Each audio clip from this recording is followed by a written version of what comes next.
Bonjour, chers frères et sœurs en Christ. Bonjour, chers frères et sœurs croyants en Dieu. Évidemment, je poursuivrai mes vidéos à propos du commentaire sur les 7 dons du Saint-Esprit.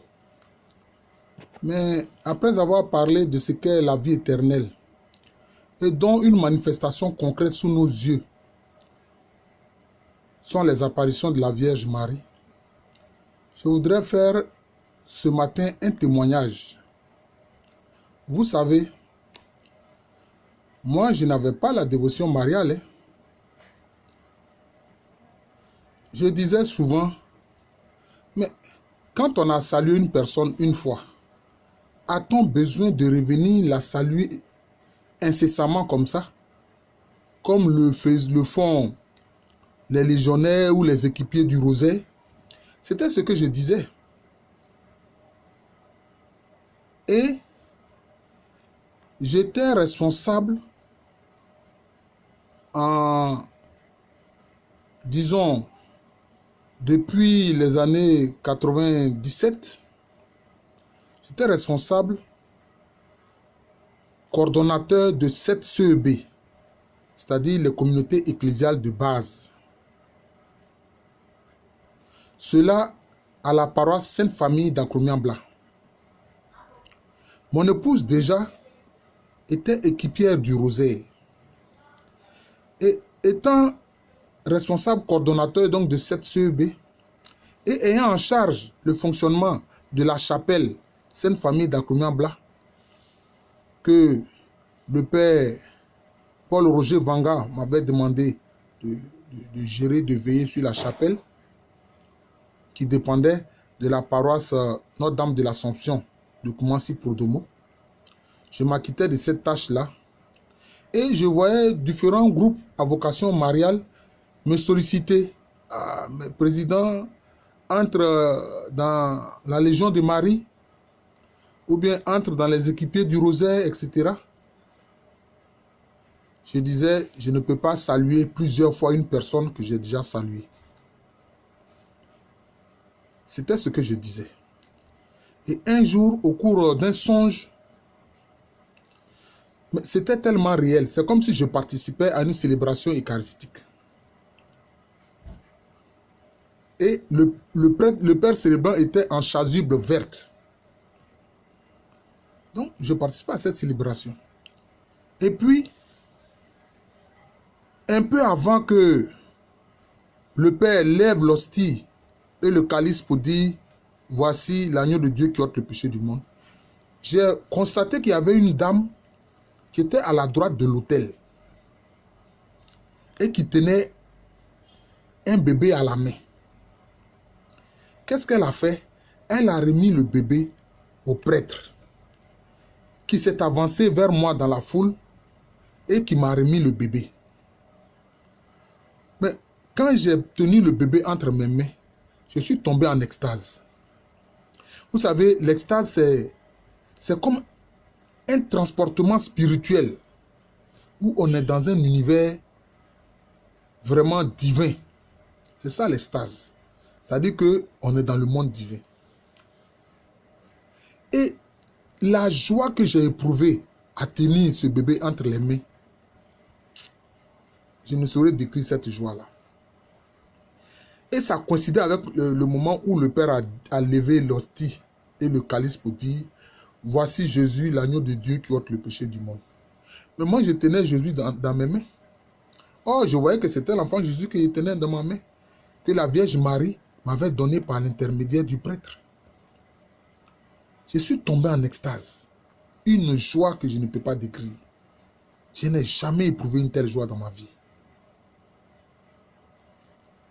Le Seigneur m'a fait la grâce de vivre à 2 reprises l'extase. Mais il y a eu même des saints à qui le Seigneur n'a pas fait la grâce de l'extase. Il y a eu cet épisode-là. Une autre fois encore, je fais un songe. Et je vois encore cette dame. Moi, je continuais de dire, mais je ne peux pas saluer à plusieurs reprises une seule personne. C'est comme si je me montre idiot. Et je vois encore cette dame. Je la vois, qu'est-ce qu'elle fait? Elle met sa main vers, disons, le plexus solaire. Le plexus solaire, c'est cette partie qui est, disons, entre le ventre et la poitrine. Et puis, elle sort des colombes vivantes qu'elle donne à différentes personnes, qu'elle donne à des personnes, qu'elle donne à des personnes. J'ai dit, aïe. Mais quelque chose me disait que c'est la Vierge Marie. J'ai dit, mais aïe. Donc, la Vierge Marie, elle communique le Saint-Esprit alors. Et puis, elle s'est approchée de moi. Et puis, elle m'a donné une colombe tirée de son cœur. J'ai compris que c'est son cœur immaculé. Mais ma colombe qu'elle m'a donnée, la colombe qu'elle m'a donnée, vous voyez, je suis en train de dire ma colombe. La colombe qu'elle m'a donnée était une colombe particulière. Pourquoi? C'était une colombe comme les autres, mais sauf que le plumage du dos était rouge. Le plumage du dos était rouge. Et puis maintenant, le reste, le plumage du ventre blanc, comme les colombes ordinaires. Et j'ai compris à mon esprit et à mon cœur que c'est la Vierge Marie qui me communiquait le Saint-Esprit. Il dit, ah, si dans la pratique spirituelle chrétienne, on impose les mains aux gens pour leur communiquer le Saint-Esprit, la Vierge Marie, elle, c'est de son cœur immaculé, son cœur d'une pureté incommensurable, qu'elle tire le Saint-Esprit qu'elle donne aux gens. J'ai dit, mais quand j'ai compris cela, il dit, ah, la façon dont ma colombe qu'on m'a donné, le dos est rouge là. Je serais un martyr rouge ou bien un martyr blanc? Est-ce que je serais un martyr rouge ou un martyr blanc? Après, je me suis dit, oh, cela n'a aucune importance. Que je sois un martyr blanc ou un martyr rouge, ça n'a aucune importance. Voilà. Et j'ai connu toutes sortes de tribulations en exerçant cette responsabilité de président coordonnateur de cette CEB. Et voyez-vous, après j'ai déménagé. En 2000, j'ai déménagé et je suis venu résider à Angré où je m'y trouve encore. Et quand nous sommes arrivés, mon épouse qui, elle, comme je vous l'ai dit, est équipier du Rosaire depuis longtemps, donc a pris contact et est entré en contact avec les équipiers du Rosaire de notre nouveau quartier à Angré. Et un soir, elle me dit, accompagne-moi. Je m'avais à ma première rencontre de prière des équipiers du Rosaire avec mes frères de notre nouveau quartier. Accompagne-moi. Je lui ai dit, ok, je t'accompagne, mais moi, je ne rentrerai pas pour participer à la prière avec vous. Elle m'a dit qu'à cela ne tienne, accompagne-moi seulement. Et c'est ce que j'ai fait. Mais quand nous nous approchons de la maison où la prière devait se tenir, elle me dit, voici la maison en question. Je vous dis, frère, la Vierge Marie est vivante. Et puis j'ai entendu cette douce voix qui me dit, mon enfant, pendant combien de temps vas-tu me résister? Quand j'ai entendu cela, j'ai compris que c'était la Vierge Marie. Alors je suis entré dans la maison avec mon épouse et j'ai participé à cette prière avec les équipiers du Rosaire. Mais je vous le dis, je n'ai même pas eu besoin de dire de ma bouche que j'entre dans les équipiers du Rosaire. Mais tous les frères et sœurs qui étaient là, à la fin de la prière, ont acclamé, voici nous avons un nouveau frère équipier du Rosaire, Alou René. Donc, voici nous avons un nouveau frère. Et ils ont applaudi pour rendre grâce au Seigneur.